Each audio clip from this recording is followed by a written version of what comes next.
Well, live from the THV 11 studio, a portion of the state is under an enhanced risk for severe weather. That has prompted a THV 11 weather impact alert. Meteorologist Tracy Bean has the newest forecast. Tracy, tell us more. Well, good afternoon. We are looking at a weather impact alert for today. We've got portions of the state that are in that enhanced area. Continuing to see that.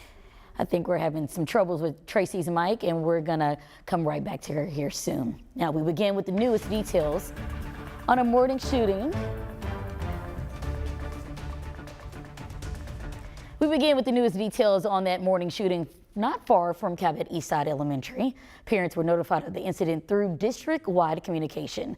Lonoke County Sheriff's Office and Cabot Police confirms that shooting did not happen on campus. Instead, it was an isolated domestic dispute. Authorities say that happened across the street at 14 Bellamy Street. That's where a man was shot. The THV 11 news team has followed these developments since this morning. At this hour, police confirms there are no public threat to Eastside Elementary. No students were involved or injured. The victim, however, is in the hospital, and a person of interest is in police custody.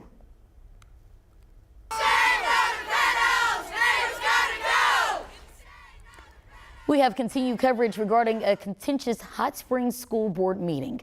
At the center of it sits demands for Dr. Stephanie Hughes to step down as superintendent. Calls for her resignation stem from the arrest of her husband.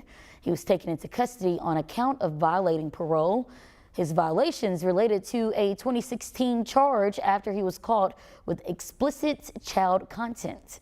Last night, the board announced a separation agreement with Dr. Hughes. Additionally, an agreement with the person selected as interim superintendent has also been made. We want to make sure that, Hot Springs School District is committed to transparency. We want to make sure we're protecting students, emphasizing school safety. We obviously want to always continue to improve academic achievement in the schools, and so that's going to be my focus. Well, you just heard from the new interim, Dr. Mike Hernandez. He has once worked for the education department, and he says he's hoping to use that experience for serving schools in Hot Springs. There's been a major development in the death of Brian Malinowski. He's the former executive director of Clinton National Airport. Malinowski was shot and killed during a federal raid at his Little Rock home. His widow, Maria Malinowski, has sued the ATF and 10 agents. She claims they acted recklessly, violating the couple's constitutional rights.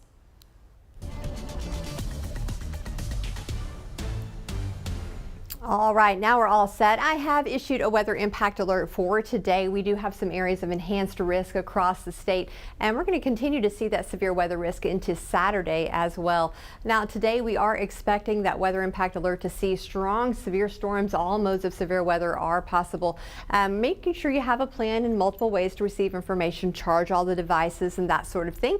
Again, just making sure you can receive all of the latest watches and warnings. Across the state right now, we did just have in the last few minutes a severe thunderstorm warning start to pop up here in the northern portion of the state. This is going to be for Logan, Johnson, and Polk counties until 12:30. Now I am looking at a bit of hail with this as well. So again, we could see some larger hail with these storms as they're passing through, but that will continue to be the case as we're heading into the rest of the day. So overall, a lot of storm reports that we were seeing earlier today were mainly just wind damage and also a bit of hail, those larger hail sizes. And that's going to be what we're going to see up to softball, baseball size hail. So again, stay with me. We'll talk a little bit more about what to expect as we're heading into the weekend, and when we'll see a little bit of relief from all of this severe weather. Tracy, thank you. Well, just hours ago, Metro Plan Little Rock hosted an event launching the 2025 Action Days seasons. The planning organization was the designated recipient of the EPA Climate Pollution Reduction Grant. We sent our news team to that event, held downtown, and there our camera crews listened as the group shared how they will utilize that grant money, part of which will integrate a new fleet of electric vehicles. It aims to reduce emissions and cut fuel costs. We appreciate working with our partners to improve air quality and ensure that we maintain the good air that we have in Arkansas. The grant will be used for the cities of Little Rock, Conway, and Alexander. Well, turning now back to Hot Springs, a piece of history is about to become a thing of the past. There have been pleas to preserve the old field house, which serves Hot Springs High. Now the city is planning for a demolition despite repeated calls to save it.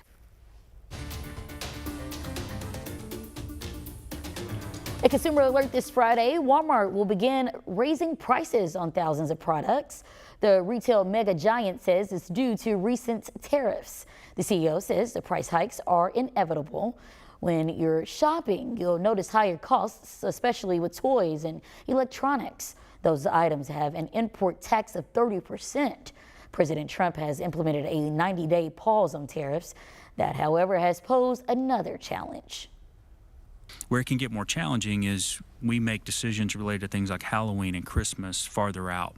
And how do you make a quantity call, and what tariff number do you use? While challenges are expected, analysts say it's only the beginning, as the worst is yet to come.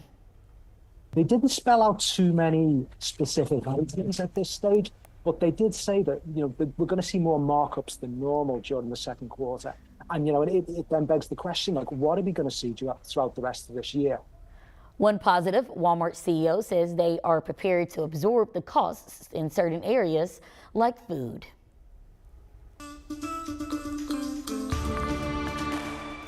There are several rattlesnake species spread across Arkansas. The sound of its warning signal is a bit alarming to some. However, some of the myths attached to the reptile are worth shedding. Out here on the trails in Alpine, it's prime time for hikers and rattlesnakes. But how much of what we've heard about them is actually true? I'm here with a snake wrangler who's heard it all, and he's setting the record straight.